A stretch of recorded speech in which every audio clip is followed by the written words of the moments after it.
아멘. 찬양 감사합니다. 자, 옆에 계신 분들과 한번 반갑게 인사하도록 하겠습니다. 반갑습니다. 잘 오셨습니다. 인사하시고요. 네, 다시 한번 주님의 이름으로 축복합니다. 사랑합니다. 이렇게 인사하겠습니다. 네, 역시 이쪽에는 네, 아무런 반응이 없이 네, 다들 잘 지내셨죠? 네, 오늘이 벌써 2024년 4월의 마지막 주입니다, 여러분.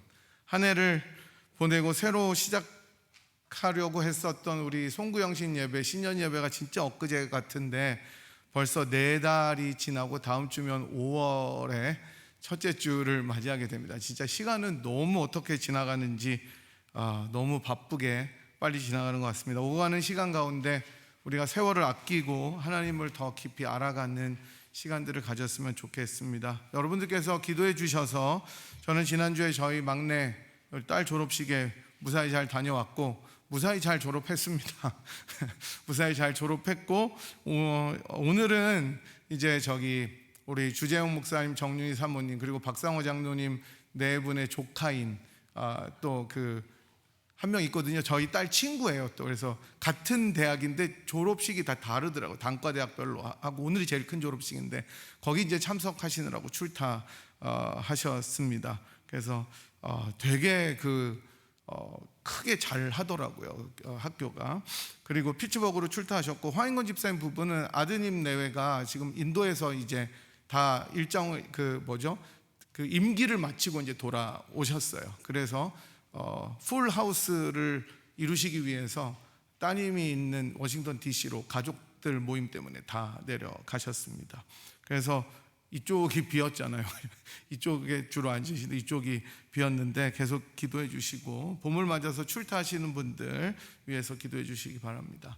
저희들은 이제 누가복음 강의 믿음의 여정 지난주에 26번째로 지금 그들의 믿음으로라는 제목을 가지고 말씀을 살펴보았습니다. 때로는 야이로처럼 용기를 가진 사람들처럼 절망적인 상황에서도 믿음으로 극복하는 그런 믿음을 가진 사람이든지 아니면 혈루병 앓는 여인처럼 정말로 소극적으로 옷자락만 붙들려는 그런 사람이든지 주님께서는 그 믿음 그대로 그 모습 그대로 받아주셔서 응답하시는 좋은 분이라는 것을 배웠습니다. 중요한 것은 주님 앞으로 나아가는 것이다 라고 말씀드렸고 주님 앞에 하루하루 신뢰하며 그런 좋으신 주님을 붙잡는 믿음이 우리들의 믿음의 여정이 되어야 한다고 말씀드렸습니다. 이제 오늘은 누가복음 강의 27번째 시간입니다. 벌써 호가호위라는 제목으로 여러분과 함께 말씀을 상고해 보도록 하겠습니다. 고대 중국에 초나라가 있었습니다. 여러분 그 장기판 보면 한나라와 초나라가 대결하는데 그 초나라의 선왕이라는 분이 있었습니다. 그러니까 왕 이름이 선왕이에요. 그죠? 무슨 대왕 같이 해서 선왕은 명성이 높은 소해휼이라는 재상에 대해서 신하들에게 의견을 물어본 적이 있었습니다. 이 소해휼이라는 사람은 외교력이 너무나 뛰어났던 한나라의, 그러니까 초한이었는데 한나라의 재상을 겸임했던 사람이었고 이제 그 당시에 이렇게 왔다 갔다 했었나 봐요. 저도 이게 좀 이해가 안 갔는데 초나라의 보배라고 일컬어질 정도로 영향력이 뛰어난 신하였습니다. 이 사람은 다른 진나라라는 나라의 침공 의도를 사신을 접견해서 말로 해결했고 우리나라 고려의 서희가 담판한 것처럼 또 위나라의 재상 전수라는 신하가 사망하자 자기 나라의 유리한 인물이 후임자가 되도록 조정했을 정도로 뛰어난 사람이었습니다. 외교의 달인이고 정치의 달인이었습니다. 근데 이제 이 사람이 인기가 많을 거 아닙니까? 인기가 많아요. 이렇게 나라를 부강하게 하고 딴 나라도 이렇게 우리가 더 잘 살게 했으니까. 그래서 이 선왕이 이 소해율이라는 사람에 대해서 의견을 신하들에게 물어보았는데 이때 강일이라는 신하가 나서서 이야기를 합니다. 이 사람은 이제 또 위나라라는 곳의 사신이었는데 소해율에 대해서 지속적으로 책망하고 좋지 않은 의견을 피력했던 사람이었습니다. 그 대화를 그대로 옮겨보면 다음과 같습니다. 초선 왕이 초의 선왕이 신하들에게 물었다. 내 들으니 북쪽 여러 나라들이 모두 소해휴를 두려워한다는데 과연 어찌된 일인가? 그랬더니 신하들이 대답을 하지 못하는데 강일이 나서서 대답하였다. 호랑이가 백수를 찾아 잡아먹으려는데 여우를 만났습니다. 여우가 말하기를 그대는 감히 나를 잡아먹을 수 없다. 천재께서 나를 백수의 우두머리로 삼았으니 지금 그대가 나를 잡아먹는다면 천재의 명을 거역하는 것이 된다. 그대가 내 말을 믿지 못하겠거든 내가 그대 앞에 서서 걸을 테니 그대는 내 뒤를 따라오면서 백수들이 나를 보고 감히 달아나지 않는 놈이 있나 한번 보라, 이렇게 이야기를 했습니다. 호랑이는 그렇다고 여기고는 드디어 함께 가는데 만나는 짐승마다 모두 달아났습니다. 호랑이는 짐승들이 자기를 무서워해서 달아나는 줄을 모르고 누구를 무서워해서 달아나는 것처럼 알았겠습니까? 여우를 무서워해서 그런 줄로 여긴 것이죠. 지금 왕의 국토가 5천리, 군사가 100만 명이나 되면서 이것을 전적으로 소해율에게 맡겨놓고 계십니다. 그 때문에 북방 여러 나라들이 소해율을 두려워하는 것인데 실제로는 왕의 갑병을 두려워하는 것으로 백수가 호랑이를 두려워하는 것과 같습니다. 이렇게 이야기를 한 것입니다. 그러니까 여러분 당연한 거잖아요. 여우가 자기가 앞서서 걷고 호랑이가 오니까 다른 짐승들이 여우를 무서워했겠습니까? 호랑이를 무서워했겠습니까? 호랑이를 무서워서 도망가는데 호랑이가 진짜 머리가 나쁜 거. 이게 여우 때문에 도망가는구나, 이렇게 생각을 했습니다. 그래서 이 강일이라는 신하는 소해율이 행사하는 이 모든 권력은 원래 왕의 것이기 때문에 이를 분명히 할 필요가 있다고 진언한 것입니다. 이 고사가 바로 우리가 잘 아는 오늘 설교의 제목인 호가호위라는 사자성어의 유래가 되겠습니다. 그래서 이 호가호위는 스스로는 힘이 없지만 다른 사람의 권세를 빌려서 허세를 부리거나 권력자의 총애를 등에 업고 권력을 휘두르는 사람을 가리키는 것을 이야기합니다. 이게 호가호위입니다. 오늘 우리가 읽은 본문과 관련해서 이 고사를 생각해 본 것입니다. 오늘 본문은 예수님께서 12제자를 불러 모으셔서 자기가 행하셨던 모든 일들, 다시 말하면 하나님 나라를 전파하시고 앓는 자를 고치시고 귀신을 제어하도록 하시는 권위를 주시고 파송하시는 장면이 나오는 곳입니다. 예수님의 사역은 여러분이 잘 아시다시피 저희 교회의 비전입니다. 가르치고 전파하고 치유하는 것이 주님의 사역이고 우리 교회의 사역이기도 합니다. 이제 우리 주님께서는 택하신 제자들에게 본인이 하셨던 것과 같은 일을 하도록 권위를 부여하시고 세상으로 파송하십니다. 내보내십니다. 놀라운 권세를 주신 것입니다. 주님이 행하실 수 있는 일을 똑같이 할 수 있는 권위를 주시면서 하나님 나라를 전파할 때 조심해야 될 것들을 당부하시는 지침을 허락하십니다. 3절을 보니까 여행을 위해서 아무것도 가지고 가지 말라고 말씀하십니다. 지팡이도 가지지 말고 배낭도 가지지 말고 양식도 가지지 말고 돈도 가지지 말고 옷도 두 벌 하지 말고 그 튜닉이라고 겉옷 있잖아요. 그거 하나만 가지고 가라라고 말씀하십니다. 여러분 여행을 하실 때 이렇게 하시는 분은 아마 없으실 것입니다. 돈도 안 가지고 가고 백팩도 안 가지고 가고 그 다음에 다른 모든 것을 가지지 않고 가는 분들은 없을 것입니다. 남자들 같은 경우에 정말 짐을 많이 가져가는 것을 싫어하는 줄로 압니다. 그죠? 아니에요? 대부분 남자들은 다 됐다 그래요. 나중에 후회하는 한이 있더라도 다 괜찮다고 그럽니다. 그거 챙기지 말라고. 저도 그렇습니다. 저희 집도 똑같은데 저희 아내는 이것저것 필요한 것을 조금 더 챙겨가려고 저 몰래 많이 넣기도 했는데 요즘엔 그냥 드러내놓고 넣어요. 제가 그러든 말든. 네, 그렇게 넣습니다. 근데 나중에 그게 필요 없는 것도 물론 있는데 대부분 필요하죠. 그래가지고 이제 서로 넣고 빼는 그 일들이 이제 계속됩니다. 저는 너무 귀찮아서 그냥 대강 챙기는데 가보면 있어요. 챙긴 거죠, 집사람이. 아무리 그래도 아무것도 가지고 가지 않지는 않습니다. 최소한의 것들을 필요한 것이 있기 때문이죠.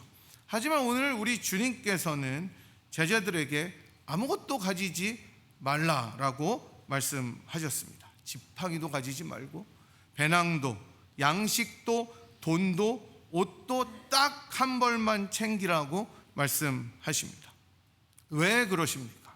이 말은 전적으로 주님께서 제자들의 여정을 책임져 주시기 때문인 것입니다.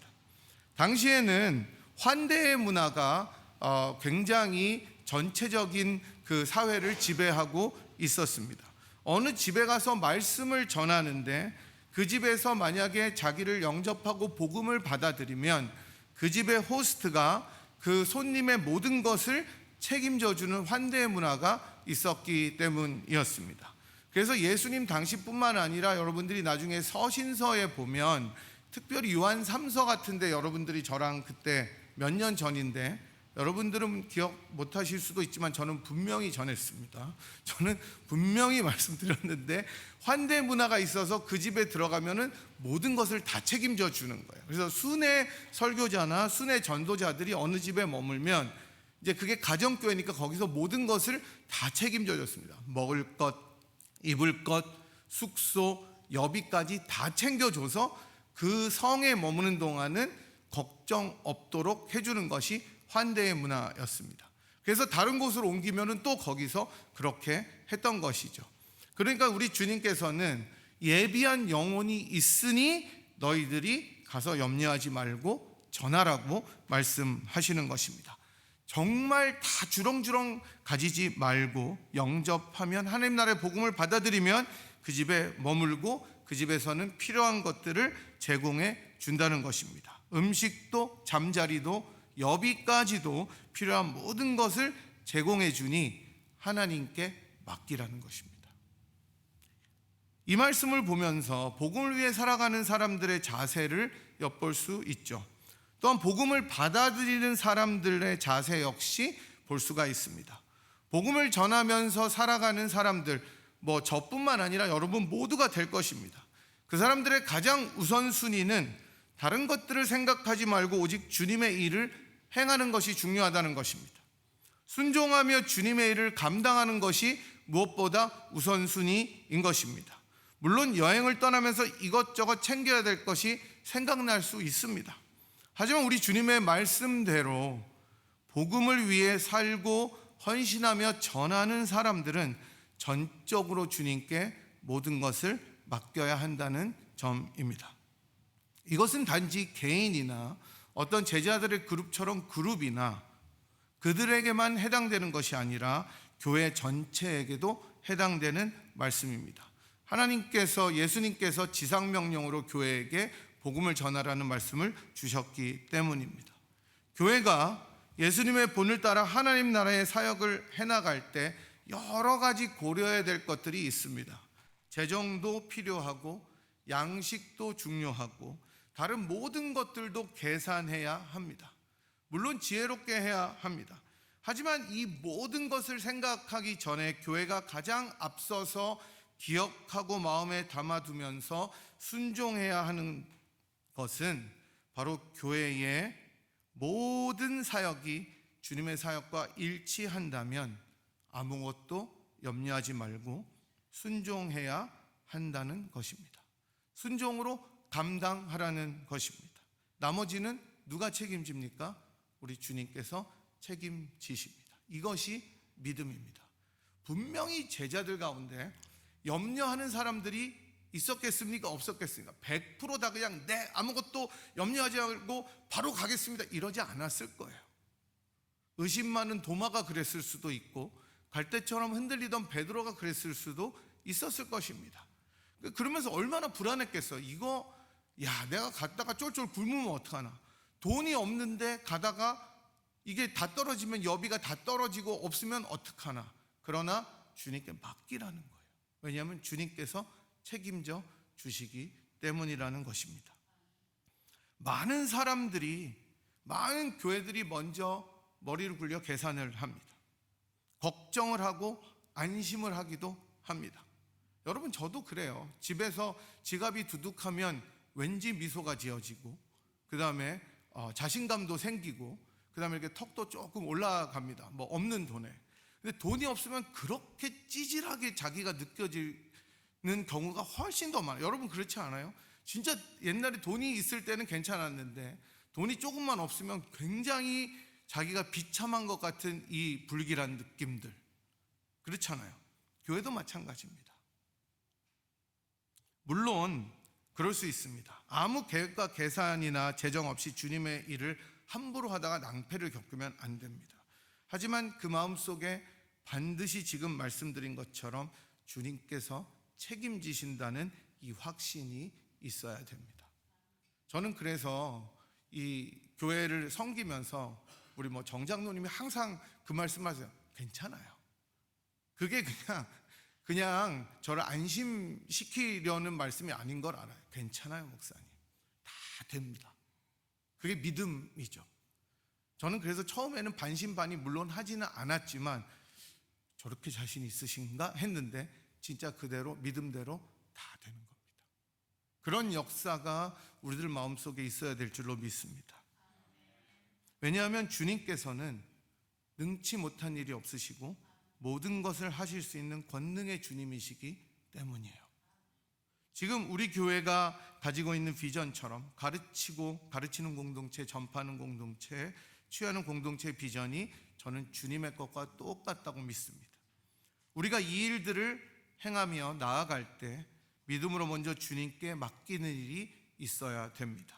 주님이 그렇게 하라고 보내신 확신이 있다면, 그래서 그 사역을 감당하고 순종하면 반드시 주님께서 열매를 맺도록 하시기 때문입니다. 그 다음으로 저희들이 생각할 것은 영접하지 않는 사람들이 있다면 어떻게 하는가 하는 태도입니다.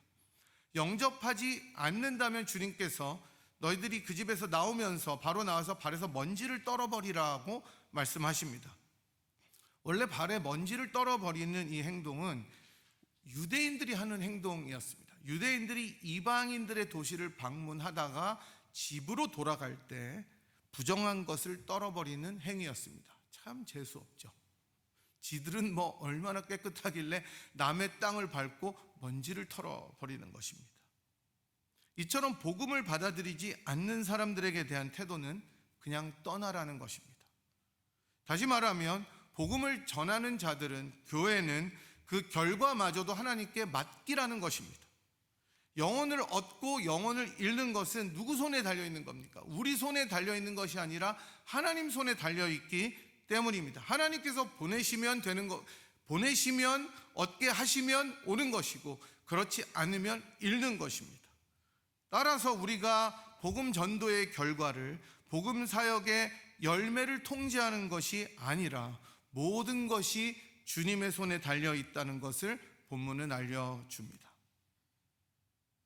끈질기게 지속적으로 사역을 해야 하지만 그럼에도 불구하고 받아들이지 못하는 이들 역시 있다는 것을 본문은 알려줍니다. 이 말씀을 통해 우리는 바울의 말을 기억하면서 우리는 그저 열심히 씨를 뿌리기만 하면 된다는 사실을 알아야 합니다. 하나님께서 우리들을 위해서 준비시키신 영혼이 있다면 반드시 얻을 것입니다. 그러나 그렇지 않다면 또 다른 사람이 다음 기회에 그 영혼을 얻거나 아니면 그 사람은 택하신 사람이 아닐 수도 있다는 것을 인정해야 합니다. 그러나 자기에게 주어진 소명의 길을 따라서 묵묵히 씨를 뿌리면 언젠가는 주님께서 열매를 맺게 하시는 것입니다. 저는 교회도 마찬가지라고 생각합니다. 교회에 맡겨진 일들을 묵묵하게 감당하고 그 모든 결과를 주님께 맡겨야 합니다. 우리들에게 요만큼 주셨다면 그만큼 충성하면 되고, 이만큼 주셨다면 그만큼 충성하면 됩니다. 그 결과는 하나님께 있기 때문입니다. 그래야 조바심이 나지 않아요. 때로는 열매가 있을 수 있고 때로는 열매가 없을 수도 있습니다. 잘 될 때도 있고 그렇지 않을 때도 있습니다. 중요한 것은 신실하게 게으르지 않고 열심을 품고 주의 일을 감당해야 하는 것입니다. 오늘도 우리가 정말 눈물로 씨를 뿌린다면 하나님께서 기쁨으로 단을 거두게 하시는 역사가 있을 것이기 때문입니다. 그러니 여러분, 낙심하지 마시고 선한 씨를 뿌리시기 바랍니다. 이렇게 복음을 전하고 주님의 일을 감당하는 사람들이 가장 중요하게 생각해야 할 것은 이것이 가장 중요한 포인트입니다. 바로 주님께서 권위를 주셨다는 사실입니다. 제자들은 각 마을을 다니면서 정말 여러 곳에 복음을 전파하고 병을 고치고 귀신을 제어했습니다. 그리고 아마 어느 정도 결실도 맺었던 것 같습니다. 바로 그럴 때 제자들이 제일 먼저 기억했어야 될 것은 내 능력이 아니라는 것입니다. 내가 잘나서 귀신이 나가고 병이 고쳐지고 하나님 나라의 복음을 받아들인 사람들이 늘어난 것이 아니라는 것입니다. 자신의 힘이나 권위가 아니라 바로 주님께서 주신 권위 때문에 그게 가능했다는 것입니다. 주님께서 그 권위를 가져가시면 언제든지 실패할 수 있습니다. 자신의 능력이 아니라는 것입니다. 제가 초두에 말씀드린 것처럼 호가 호위의 고사처럼 마치 여우가 자기의 힘으로 그런 것처럼 행동하면 안 되는 겁니다. 호랑이를 앞세워서 가기 때문에 다른 짐승들이 다 두려워하고 비키는 것이지 내 힘이 아닌 것처럼 복음을 전하는 개인이나 교회가 마음 깊이 새겨야 할 중요한 사실이 바로 이것입니다. 주님의 능으로, 주님의 권위로 사역한다는 사실입니다. 단지 하나님 나라를 전파하는 전도의 일뿐만이 아니라고 생각합니다. 교회에서 봉사하고 섬기는 모든 것이 그렇습니다. 주님이 우리들을 그렇게 하셨기 때문에 권능을 주셨고 섬길 수 있는 힘과 지혜와 달란트를 주셨기 때문에 할 수가 있는 것입니다. 만약 우리들의 힘과 생각과 지혜로만 이 모든 일을 감당한다면 모든 것이 얼마나 짐이 되고 힘들겠습니까? 하지만 여러분들 볼 때마다 제가 너무 감사한 것은 기쁨으로 이 교회를 섬기는 것에 너무나 제가 감사한 마음을 가지고 있습니다. 여러분, 그게 어떻게 가능합니까? 주님이 주신 마음 때문입니다. 만약에 이게 일이라고 생각해 보세요. 또 오늘 교회 가가지고 바닥 닦아야 돼. 강대상 내가 또 닦아야 돼. 막 이렇게 생각하면 여러분 그게 얼마나 짜증나겠어요. 올 때부터 인상을 찌푸리고 올 거 아닙니까? 여러분들 이 모든 일들을 하시면서 정말 기쁨으로 서로 인사하시면서 하시는 모습 속에 하나님 나라를 볼 수가 있는 것입니다. 그럼에도 불구하고 이 세상에 있는 많은 사람들과 많은 교회들이 스스로 영광을 취하는 경우가 허다합니다. 목사들은 자신들이 사역을 잘해서 자신들이 잘나서 하나님 나라의 일들이 잘 되고 교회가 부흥되는 것처럼 착각하기도 하고, 성도들 같은 경우는 자신들의 헌신 때문에 봉사 때문에 교회가 잘 된다고 착각하기도 합니다. 물론 어느 정도는 맞아요. 그런 열심이나 지혜와 헌신이 중요합니다. 하지만 그 모든 마음은, 그 모든 일은 주님이 주신 마음과 권위 때문이라는 것을 잊지 말아야 합니다. 그렇지 않으면 호랑이가 뒤로 빠질 때 여우는 비웃음을 당하거나 더 강한 동물에게 비참한 최후를 맞는 것처럼 신자들 역시 주님이 돌보시지 않는다면 모든 것은 허사로 돌아가기 때문입니다. 복음을 전하면서 환대를 받는 것도, 그래서 그 어떤 것도 준비하지 않아도 채움을 받는 것은 제자들이 잘나서가 아닙니다. 저기 진짜 훌륭한 제자들이네가 아니라 주님의 권위 때문에 그렇게 된다는 것을 기억해야 합니다. 그래서 신실하게 주의 일을 감당할 때 세상은 놀라고 주목하게 되는 것이죠. 우리 주님의 모습을 생각해 보시면 이 사실은 더 클리어하게 다가옵니다. 우리 예수님께서는 본래 근본 하나님의 본체이시지만 하나님과 동등됨을 취하지 않으시고 어떤 형체를 입으셨습니까? 종의 형체를 입으시고 죽기까지 순종하셨습니다. 자기를 비우셨습니다. 그것을 케노시스라고 이야기를 합니다. 이 케노시스를 통해서 자기를 다 비워 종의 형체로 가장 낮은 모습으로 십자가에 죽기까지 우리들을 위하여 순종하셨습니다. 자기가 영광을 받지 않으셨습니다. 영광은커녕 십자가에서 벌거벗겨진 채로 고통과 수모를 당하면서 죽어가셨습니다. 사람들에게 인기를 취하지 아니하시고 죄인의 모습으로 조롱과 침뱉음을 당하시고 옆구리에 창을 받으셨습니다. 바로 그럴 때에도 우리 주님께서는 오직 아버지께 영광을 돌리셨습니다. 진정한 겸손으로 자신을 나타내지 않으시고 하나님 아버지께만 모든 경배와 영광을 드리신 분이 바로 우리 구주 예수 그리스도셨습니다. 이런 그리스도의 겸손을 보시고 하나님 아버지께서는 이 낮아짐을 기쁘게 받아주셔서 3일 만에 죽은 자 가운데서 일으키실 뿐만 아니라 마침내 하늘 보좌 우편에 앉히셔서 이 세상의 모든 것을 통치하시는 만왕의 주로 다스리는 권세를 주셨습니다. 그래서 베드로는 신자들에게 권면합니다. 하나님의 능하신 손 아래서 겸손하라고 이야기합니다. 왜냐하면 때가 되면 너희를 높이시기 때문이다 라고 말씀하십니다. 오늘 저희들은, 교회들은 이 말씀을 들어야 합니다.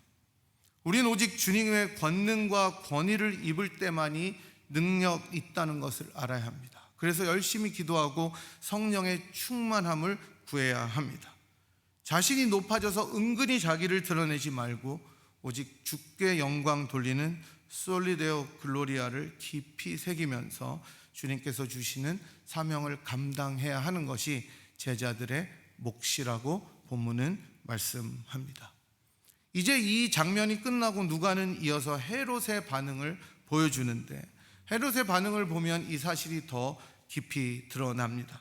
누가는 갑자기 장면을 바꾸면서 왕궁의 헤롯에게 포커스를 두는데, 헤롯은 이 모든 일을 듣고 당황합니다.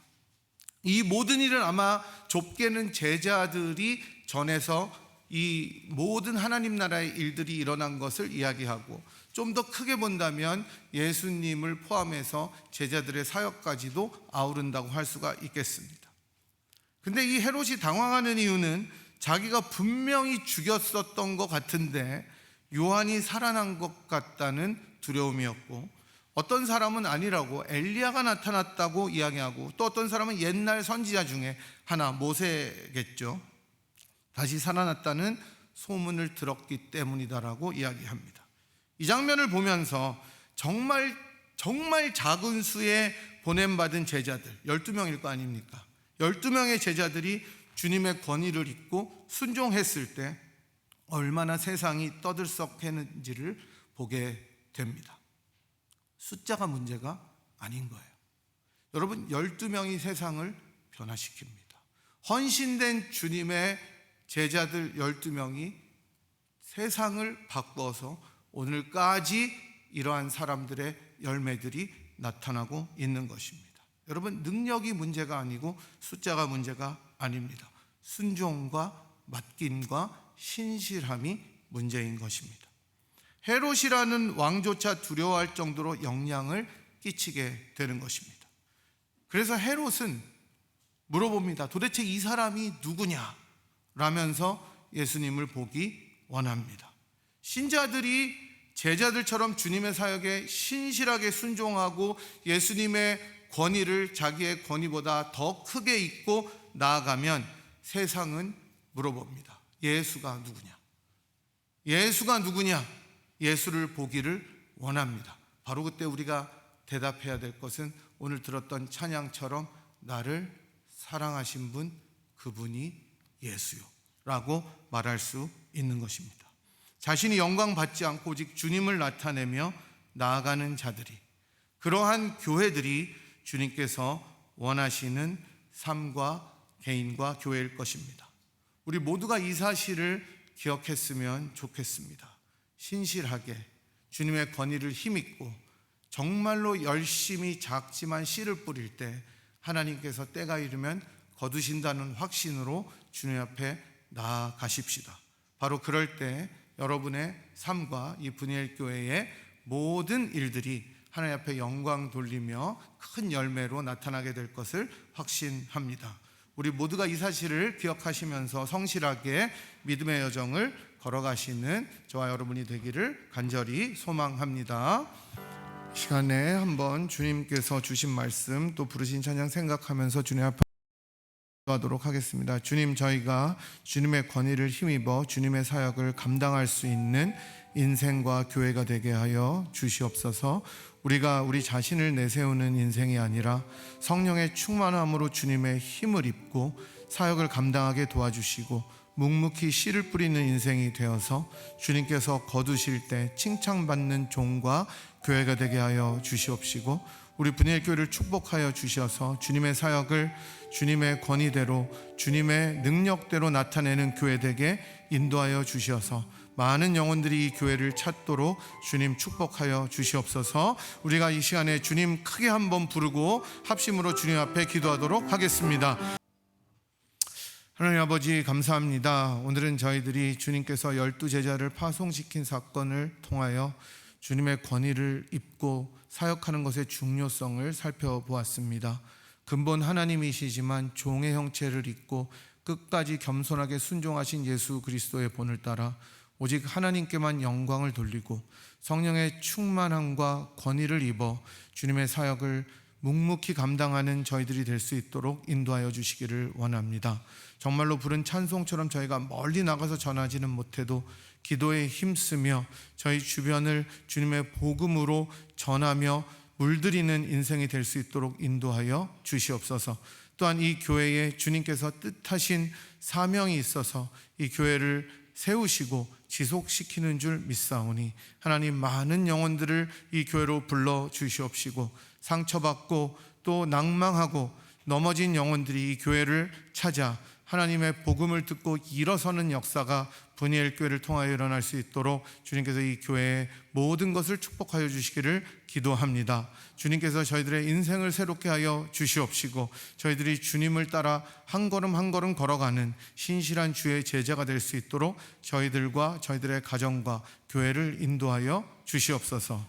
지금은 근본 하나님이시지만 종의 형체를 입어 죽기까지 자기를 비워 순종하신 우리 구주 예수 그리스도의 무한하신 은혜와 그 아들을 아끼지 아니하시고 우리를 위하여 기꺼이 내어주신 하나님 아버지의 극진하신 사랑하심과 성령 하나님의 위로 교통 충만하심이 오직 주의 권능만을 힘입어 주님께서 맡겨주신 사명을 눈물로 씨를 뿌리며 묵묵하게 감당하기로 결단하고 돌아가는 이 자리에 함께한 주의 백성들 한 분 한 분 머리머리 위에와 그들의 가정 위에 그리고 사랑하는 분이엘 제단 위에 지금부터 영원토록 함께 하시기를 간절히 축원하옵나이다. 아멘.